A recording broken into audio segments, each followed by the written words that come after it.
យឧត្តមឧបនាយករដ្ឋមន្ត្រីប្រចាំការវង្សសេវិសុទ្ធជំរាបភារៈធារីស្ដីទីនៃស្ថានទូតសហរដ្ឋអាមេរិកប្រចាំនៅកម្ពុជាថា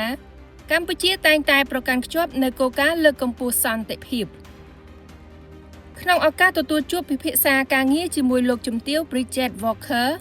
ភារៈធារីស្ដីទីនៃស្ថានទូតសហរដ្ឋអាមេរិកប្រចាំនៅកម្ពុជា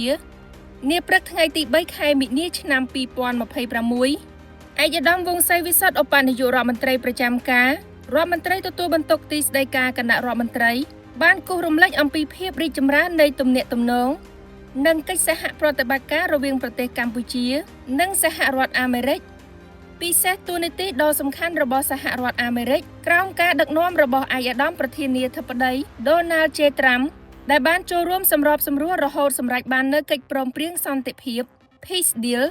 នៅកូឡាឡាំពួរនៅឆ្នាំ2025កន្លងមកនេះឯកឧត្តមឧបនាយករដ្ឋមន្ត្រីប្រចាំការវង្សសេវិសុទ្ធ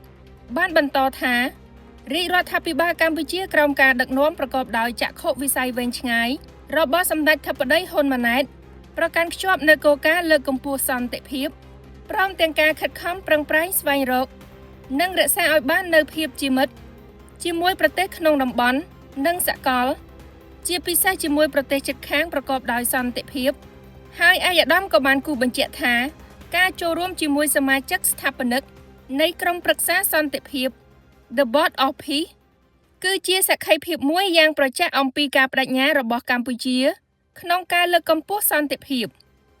ជាការឆ្លើយតបលោកជំទាវ Bridget Walker ក៏បានសង្កត់ធ្ងន់ចំពោះការវិវត្តជាវិជ្ជមាននៃទំនាក់ទំនងរវាងប្រទេសទាំងពីរកម្ពុជាសហរដ្ឋអាមេរិកនិងវាយតម្លៃខ្ពស់ចំពោះការសន្ទនាដោយបើកចំហរបស់សម្ដេចធិបតីនាយករដ្ឋមន្ត្រីជាមួយនឹងសហរដ្ឋអាមេរិកលោកជំទាវបានបន្តថាថ្វីត្បិតកម្ពុជាបានជួបប្រទះបញ្ហាប្រឈមជាច្រើនតួយ៉ាងចំនួនព្រំដែននាពេលថ្មីនេះក៏សហរដ្ឋអាមេរិកមានបំណងចង់ឃើញ